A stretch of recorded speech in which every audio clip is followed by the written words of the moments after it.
Hello everyone, this is another episode of the Granby Journal. We'll call this Herb's Table, and we have a guest today, Lizzie Abelson from Boylston, Mass. I know her well because she is my daughter-in-law. She also happens to be a spectacular baker, and scones are one of her specialties. And she is going to demonstrate for us today how she makes scones. So, Lizzie, take it away. Okay, well, today we are going to make cranberry ginger scones. So, first, we need 2 cups all-purpose flour.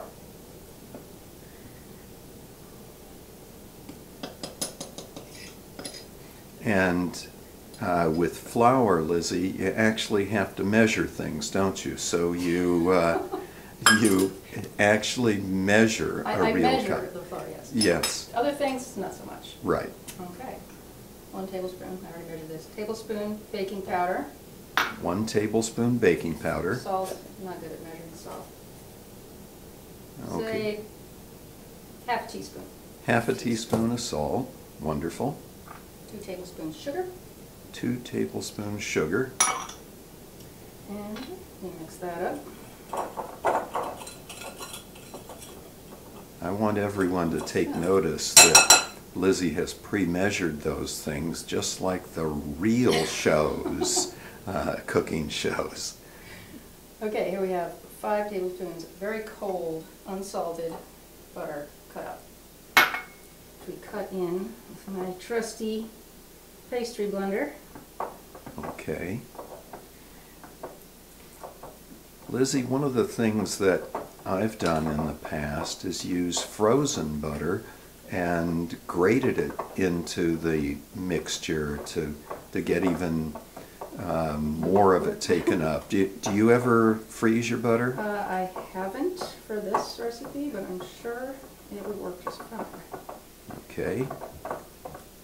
You don't want you want the clumps pretty big though, so you don't want to grate it too fine. All right. The butter is cut in. The butter is now cut in. Okay. And what if I didn't have one of those nice little cutters that you have? What would I do? You would use your trusty food processor or 2 knives together. 2 knives together, or right. 4 knives, like so. Okay. Okay, now we have combination candied, not crystallized ginger cut up into little bits. And how much is that? Total between whatever, you can use whatever you want. I like cranberry ginger, you can use blueberries. I put ginger in almost everything because it's good. But total, 3/4 of a cup, whatever you decide to use. Of each one? Or No, total. 3/4 of a cup? 3/4 of a cup of whatever you want to put in there. All right, total. Fresh cranberries are really good too, but they're a little harder to mix in, they're a little slippery. All right. Okay, so we're just going to mix that in there. To which we are going to add 1 cup cold heavy cream or whipping cream. Whatever you have. Okay. Don't skimp on the fat. 1 cup. 1 cup cream. All right.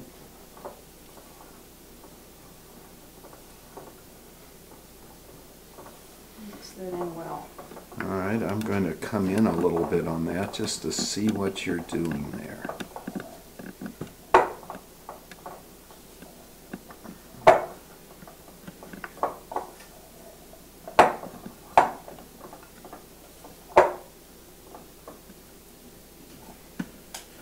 And the consistency of that, what would you say? You're going to keep working it until it forms into a ball. So don't be afraid to use your hands. Okay, so you're getting right in there now. Right in there. All right. And we want that to form a tight ball, a loose ball? Tight ball. A tight ball. Okay. I'm not very I'm messy in the kitchen.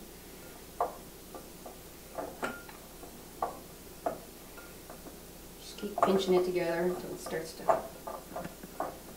come together.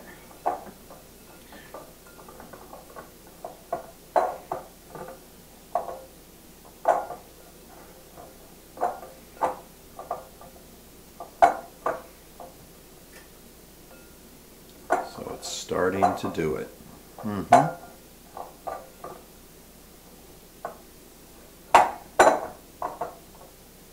these are ball of dough. Yeah. And use a plate just because it's good for keeping the size uniform. But we're going to make something close to an 8-inch disc. You can also use cake tins or just free form it on the counter. Okay. You don't need to flour because it won't stick.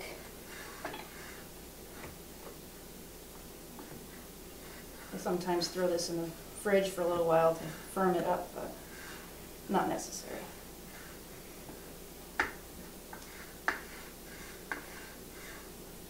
Okay, so the total process right now is really only a few minutes. Yeah, I got time myself. Fastest day, 7 minutes or so.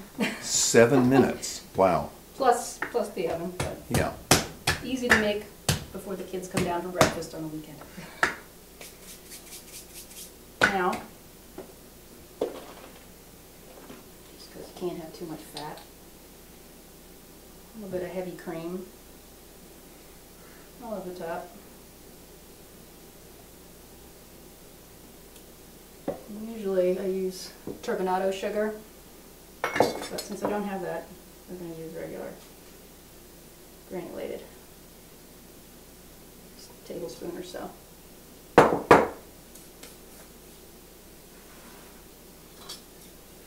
going to cut that into 8 wedges.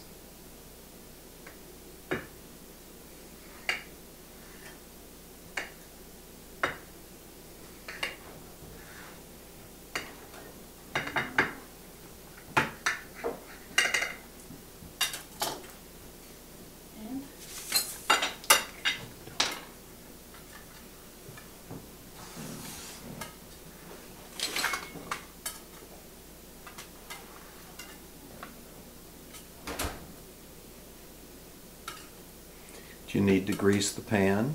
No. I usually use parchment in my own kitchen, but range, however. Okay. There you go. We've got our oven preheated to 425. All right.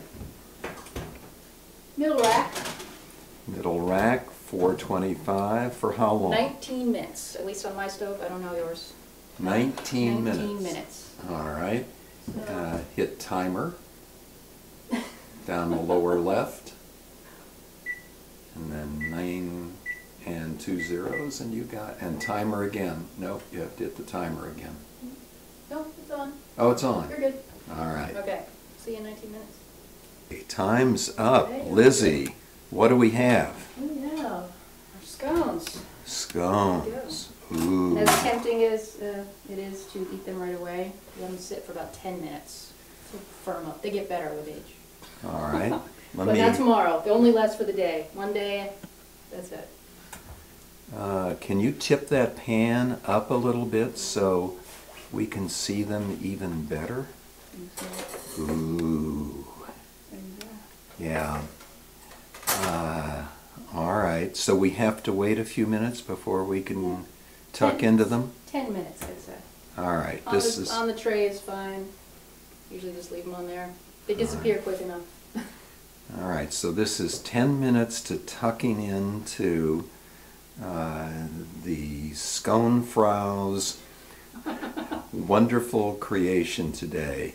So we'll be back in just a minute.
All right, we are ready to try these scones, and Lyman and Edith, Lizzie's kids, are there, each grabbing a hold of a scone. Lyman wants to choose. There, Yeah, he's they got it. always want to choose. Yeah. Okay, taste testers. Okay. Do it over here, over here. Over there so we can see you. Right here, right here. No, over on the other side, guys. Can you bring that chair? Yeah. Right there's good stuff. Right there's good. All right. Okay. Let's see what do you think, guys? Good? Delicious? Some of the best your mommy has made? Yeah? All right. Well, folks, this is the Granby Journal, Herb's Table. Lizzie, the scone frau, doing a great job, and her kids saying, "This is terrific." So, see you next time. Bye-bye. Say bye, kids. Bye. Bye-bye.